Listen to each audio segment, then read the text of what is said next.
Hello everybody and welcome back down the creek. Today's video we're going to be talking about the preparation that goes into having a successful season.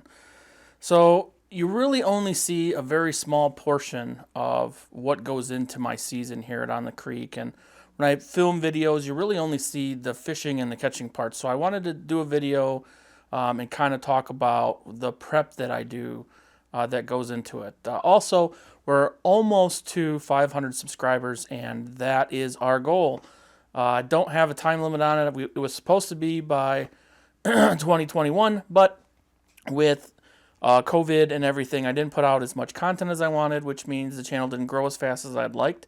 So I'm not going to hold that against you guys. If we hit 500 subscribers, then I will release, as I promised, one of my fishing spots that you'll actually be able to go to and fish. So get out there, get the word out. On the Creek is what you need to be watching. Share this around, tell your friends, and let's get to that 500 subscriber mark so I can help you find the fish. That's the hardest part of fishing, is finding the fish and knowing the spots to go that are productive. So let's get into the video.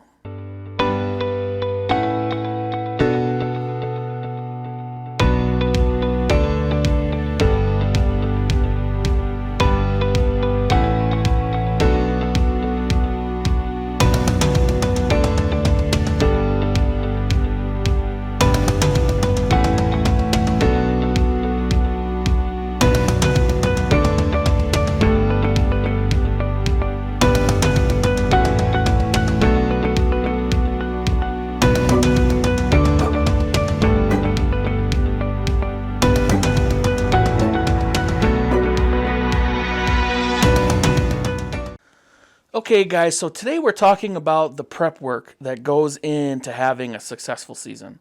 So there's a lot that goes on behind the scenes on YouTube channels that you don't really see.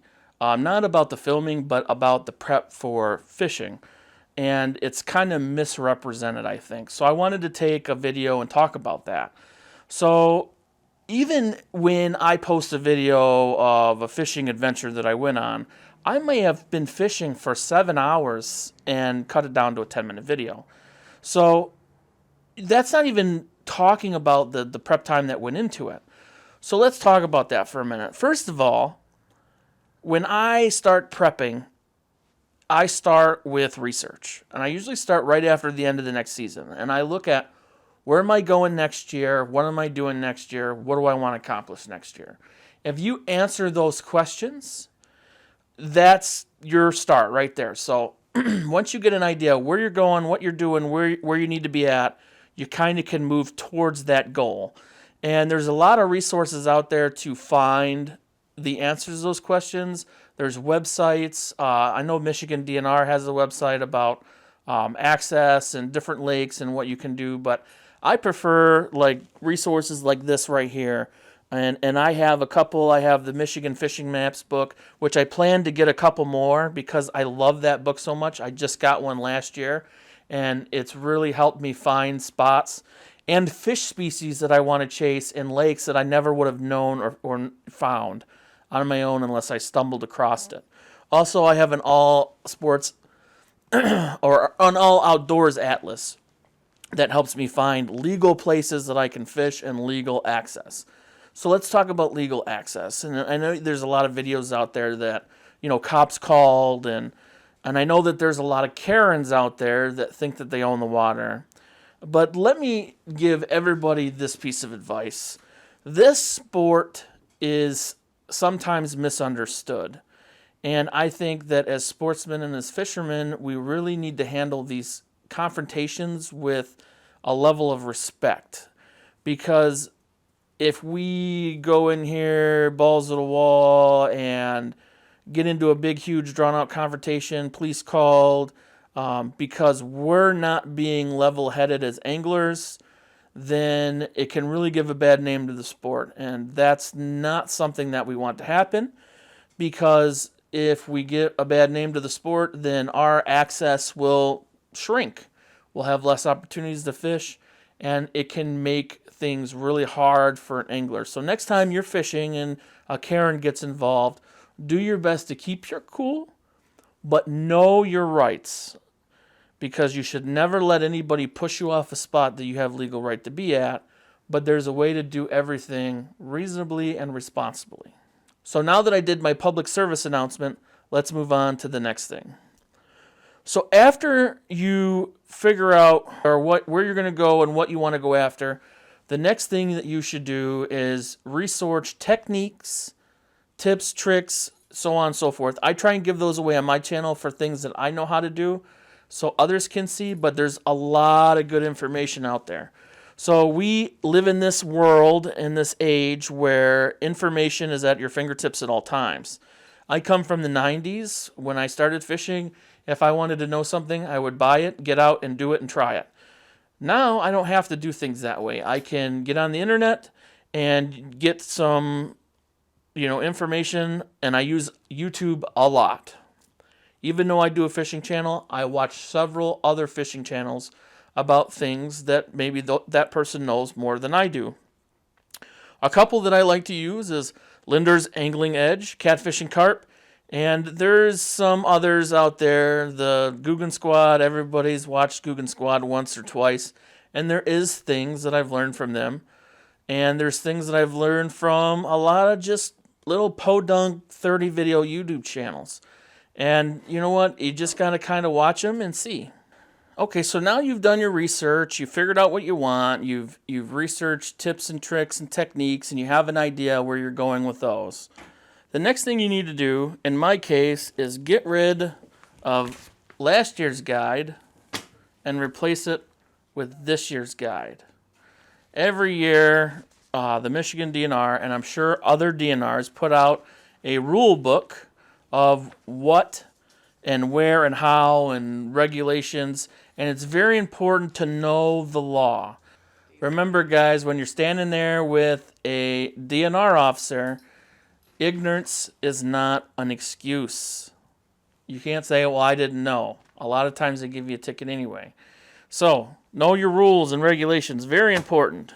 Okay, so we know our rules and regulations. We figured out where we want to fish. We did research on the gear and the tips and tricks we want to use and techniques.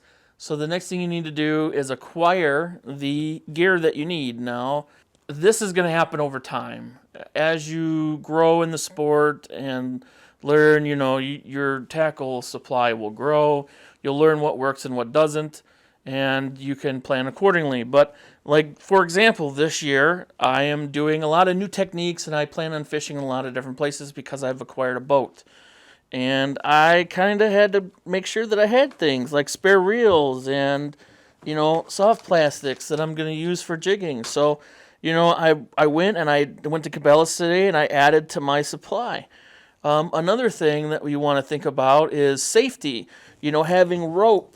And this thing right here is huge. It's a jump starter. What's my biggest fear is being on the water and having a dead battery. Can't start my motor. So I got a portable battery. It has a flashlight. It has other safety related things on there, and it can charge my cell phone. So this is a huge thing that I spent, and it was a little pricey, but you know what? To me, it's worth it. It's worth my safety. Making sure that if you have a boat, you have all your required safety equipment, which can sometimes be found in here, or you can find it on the line at your local DNR's website, what's required. Planning where you're going to launch at. We have a DNR launch, but you know what? It's a little bit off the river, so if I want to launch more in the Detroit River, then I'm probably going to have to find a place and pay a fee to use the boat launch. So there's lots of little nuances that go into that part of the prep work. Well, once you figure that out, then it's to the point where I'm at now. I have my gear, and now I'm organizing the boat, putting everything away, and getting my rods rigged for the first day. What am I going to use day one? So when you really think about the time that I put into this first trip, it's hours and hours and hours.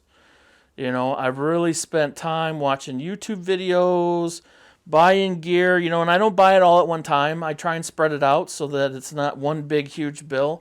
If I get to a tackle store and I see a little something that I don't like to try, I buy it here and there. So you don't have to go make a huge purchase. Just start with the basic. I could get away with some soft plastics and some jig heads and, and go and jig walleye. I really could have. But, I know that I wanted to have a few more options. So, I purchased what I felt that I needed. But when you're planning to go out, really the most important part, in my opinion, is going to be the figuring out where, when, and how. Once you get that figured out, everything else can kind of fall into place. And then getting your gear rigged up, learning those things. I mean, I still have to watch a video on how to tie braid to fluoro. I don't have that knot solid yet. So I put a lot of prep into that part of it.